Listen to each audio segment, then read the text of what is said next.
Hey guys, NinjaGuyVR here, and this is a review of Big Shot on MetaQuest. Now, I really like roguelites. My first love started around when I started Enter the Gungeon, which was amazing. And last year, Hellboy Web of Word came out, and that was another really good one. Now, my first 5 hours of Big Shot was really fun, but then I started getting a multitude of really frustrating issues. So we'll start the review by talking about the positive things about the game and then the not so fun stuff, so stay tuned.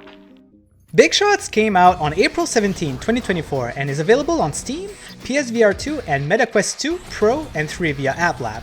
Today we'll be showing some gameplay for the MetaQuest 3 version, which is the same as Quest 2, but the developer has mentioned that they're looking to having an enhanced version at some point. The game has been developed by Alter Eyes, who are mostly known for working into training, education, and marketing, but looks like they are finally dipping their toes into gaming with this one. And it's been published by My Dearest, who doesn't need any introduction, but they've made games public such as Tokyo Chronos, Dyschronia, and upcoming Blaze & Blaze. Okay, let's look into Big Shots now. For those who don't know, video games in the genre of roguelites are games where you always start a new game from the start, and you die permanently without keeping any progress. But the difference between roguelites and roguelikes is that you get to either keep, obtain, or purchase permanent upgrades that can be very useful for your next run. We'll be talking about what you keep in this game later. First, when you start a game, you are introduced to a quick 5-minute tutorial that explains the mechanics of the game. It's interesting because you have to grab the controls in order to move and shoot with your mech. There are a few default controls that I needed to adjust because it didn't felt natural to use them. The first one is the rotation. They wanted you to hold the A button and move your controller to rotate, so I decided to change it so I could do a smooth turning with the joystick, like a regular game. The game is made to play while sitting, but I sit on my butt all day, so I like to play my games while standing up, and fortunately, the game works as good that way. The only thing is that I like to turn my body naturally instead of using the joystick to rotate. I just want to move a lot and look everywhere in VR, but I understand why it's not the case in this game, because you have to do certain things in your mech, and you want to look at the right place to do that. The other setting that I changed is to hold the grips instead of toggling them. This is because of the jump mechanic. To jump, you have to let go your control and then pull a lever between your legs, which was kind of weird at first, but when you get used to it, it's just cool that you have to interact with your mech like that. So holding the grips made it a lot faster to let it go instead of toggling it. The last mechanic that is introduced outside of shooting is a special ability that you can activate. To do that, you have to actually pick up a tube that replenishes over time on the right side, put it in a specific spot, and then press the button, which, again, is pretty cool to do this interaction inside your mech. And there's other things that you can do, like switching a lever to see stats of different weapons and mech. The story of the game is pretty simple. You are basically tasked to destroy the Queen Bug. You are assisted with a voice commentator that gives good feedback throughout your run.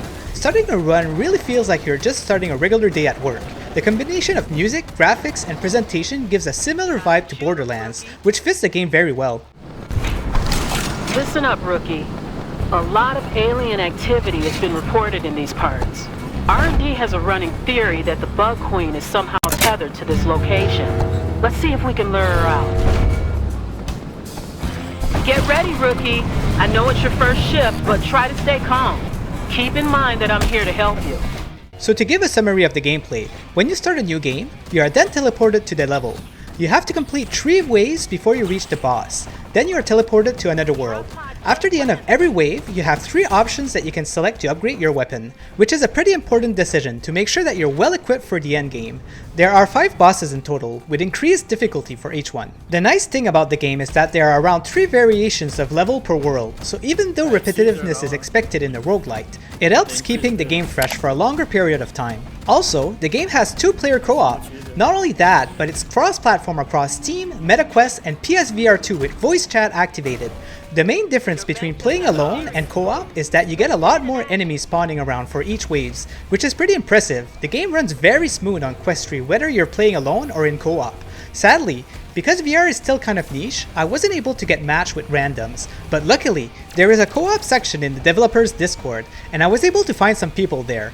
Big shout out to Allison WK, Felinara, and one of the Alter Eyes intern, Chained Up, for coming and playing with me.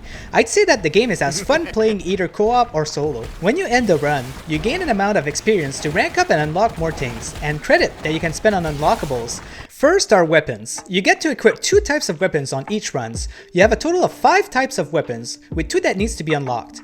You have the regular machine gun, flamethrower, rocket launcher, and lasers that you need to charge and then unload on enemies. They all feel pretty good, and it all depends on what playstyle you're planning to do. Next thing that you can buy are upgrades. You can equip up to 6 upgrades with things such as more life, more power, more defense, lifesteal, better cooldown, and many more things, which are pretty much necessary to eventually complete a run. You can unlock different special abilities, but the first one is so good that myself and others that I've talked to don't feel like it's worth changing, since you get infinite overheat and extra power for a short amount of time, which is very good especially for bosses, but there are other power-ups like having a radius of a certain element surrounding you, so enemies get hurt if they are close to you. The last type of unlocks are cosmetics. I love this because it gives a reason to keep playing and having different types of things to equip to yourself when you're playing co-op.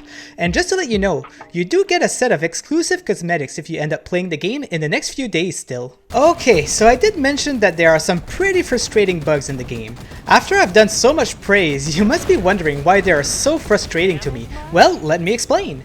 The game has had a patch since the release and had fixed a multitude of issues, but there are still some remaining, and here they are. The most frustrating one to me is the stats resetting. So basically, in the middle of a run, your upgrades can go completely missing for no reason. So you can lose your health, damage upgrades, shooting speed, and such, which pretty much makes your run over. Let me tell you, when you're 30 minutes in a run, when one of the best run you've ever had, and then this happens, you just feel like breaking your controllers. My last 4 games I had my stats reset every single time, and I told myself if the next time it happens again, I'm reviewing this game without finishing it. But luckily, my stats has reset on my last run, but then came back for some reason, and I was able to finish my run. The next bug is that you can get stuck in your mech and don't return to the hub after dying. The reason why this one is so frustrating is because you don't get your rewards if you don't get put in the hub automatically. So when you die after a 40 minutes runs and this happens, it feels like such a wasted 40 minutes. You gain nothing out of it. And not accomplishing anything in long session is one of my biggest annoyances for me personally. The last issue that I've noticed in the latest version is that my first shot on bugs never registers, so every bugs basically have one invulnerability shot that I can't do damage. This one isn't too bad to be honest, and I could live with it if it wasn't for the other ones. So you see, I can't recommend this game at its current state because of it, and it's unfortunate because outside of these issues, the game is so solid and smooth. But my own journey going through this game was not quote-unquote fun. This should be considered an early access game, and I don't feel like it represents the quality product that it should be. My recommendation for you is to wait for a new patch to come out.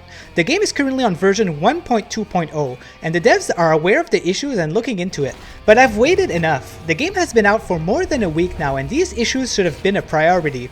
I'll do my best to look back at the game when there's a new patch and let you know in the comments if the game is in a good state now, so keep a lookout. Thanks for watching! Please don't forget to subscribe if you want to see more reviews and recommendations, hit that like button if you feel like this review was informative, and give me a comment and tell me how you feel about what I've mentioned about the game today.